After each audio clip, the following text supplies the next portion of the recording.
Any time was the best if you had the time. And sometimes you'd get a good bountiful catch.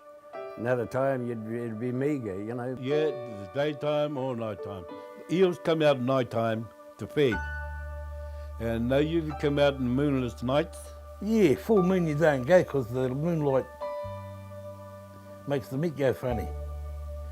Don't hang them up in the moonlight, otherwise the meat goes off. Come back from eeling and we'd hang them up in a tree or somewhere to hang or whatever. And someone in the family would say, "Did you cover those eels?" So we never took the risk of the moon hitting those eels at any time. They would put the flesh off. From memory, it must have been during the summer period because I don't ever remember being in the water when it was freezing, and it does get quite cold down here in the winter. In my later years, I learned that the eels run around about the February-March period when there's a big rain. So the first rain after February seems to be when the eels make their run out to spawn. Not very deep, nice and muddy. There were a few stones, but nice and clear of so the eels could get into the banks. You actually know what kind of a creek you can catch eels. It's going to be a nice muddy kind of ground to stop and all that kind of thing. You'll find most of the eels have holes. They have holes to live in, and that's where you'll find them, in there. I heard Waka say, talk about the creek bed being stony. Not good, not good. Okay, but not good, right? We could crawl up the creeks and feel in the banks. That was the main way that I eeled. Eels has always been the #1 diet for Maori, and it always has been right through now to our generation. Eels around here were a staple diet, and you've got to appreciate that there's a couple of us here that were born at the tail end of the great slump in the country, the major depression in the country. There was no employment around here. There was none during that time. We talk of the harbour here being our food source. It was our food source. We sat, and the creeks were our food source. We sat to a meal of eels and potatoes and vegetables and that, but it wasn't a side dish like it is now. If we can get one eel each, that's fine. But we'll make sure that we'll get enough to feed our families, and that's the purpose of sharing our eels. So now we eat eel as a luxury. We do an eel, and we have different ways of smoking them and parfering them and stuff like that, and we add our little sauces to them and that, and we put them on a little crispy biscuit and dish it out to these people who shudder at the thought of eating an eel. Don't tell them, and they ask you, what kind of fish was that? so you know, they enjoy it, yeah. So the hinaki is a collar and tie manner of eeling. You can go and catch eels with a collar and tie on without even getting wet. You ran it, you put your bait in so that the scent would be taken afar. So if the creek was running south, then hey, you'd have your hinaki up in the north, so as it floated, the scent floated downstream, and the eels would come upstream and hopefully into your hinaki.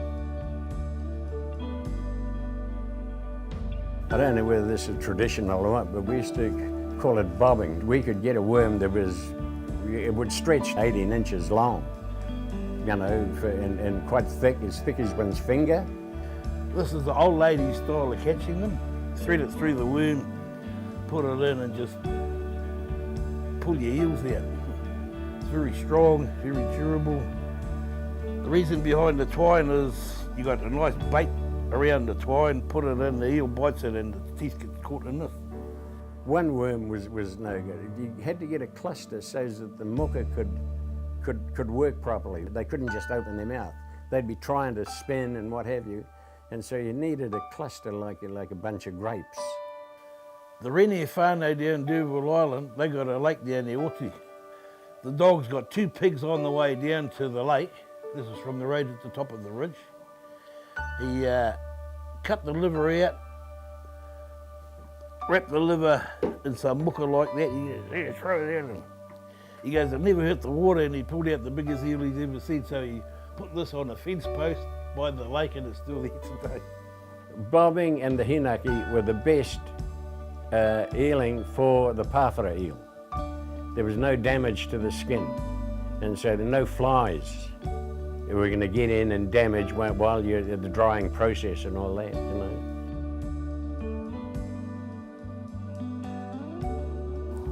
So down here when I was a kid, all of the guys that went eeling had spears, and there were 3-pronged spears about this long, and then on the end of the spearhead they would screw a piece of metal, or a small bit of metal would be welded on.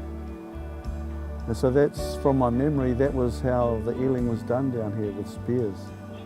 So what they would do is they would look for an eel, spear it, and then as the eel wrapped its tail around the spear, they'd pull the eel up out of the creek and put it in a sack. For us kids, there were different stages. There was, firstly, when you were really young, you were allowed to come and look. And then if you were a little bit more older, you were allowed to hold the sack. And then if you graduated to the status of a man, you're allowed to hold the spear. And so we all look forward to the day when we were allowed to hold a spear.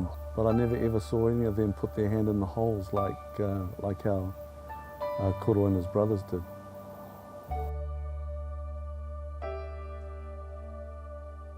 When you were eeling out of these holes, you'd make a gaff, what we call a gaff, about this long. And the hook would be that long. Once you put your hand in there and you know there's an eel in there, you have to find the outlet from the other side. And then as he felt an eel, he would slide his gaff up, turn it up, gaff it, and put it in the sack. We saw the older guys using a gaff that was this long, hooked down the end, and that was for anything in the open. Now, I heard Waka say that someone would stand down in the shallows just in case an eel got away and scooted downstream. Well, that was where the rippy came in. With the jag, you could sometimes jag it if you're lucky, but with a rippy you could splash and swing and you'd get the darn thing most times. I've got a hinaki in the car too, but that's not as much fun as getting face to face with them and pulling them out. My preferred method is gaff in the hand, marching up the creek. Koroua and his brothers became well known down here for their eeling expertise. I don't think anyone had ever seen how they worked the holes, the eel holes. So that was something new down here, because all they do down here was, at that time, stand outside and with a spear and wait for something to swim at them. Nowadays, I don't bring the big eels in.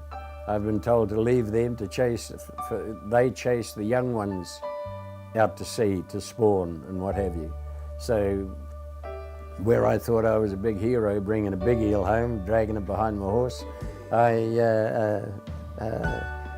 gone off that. Eels are migratory. They get to a certain age and get the desire to breed. They leave the lakes and the rivers, go out to sea. They actually go over the equator and breed, opposite to what salmon do. At this point in time, they're eating everything in sight to get into condition to go away and breed.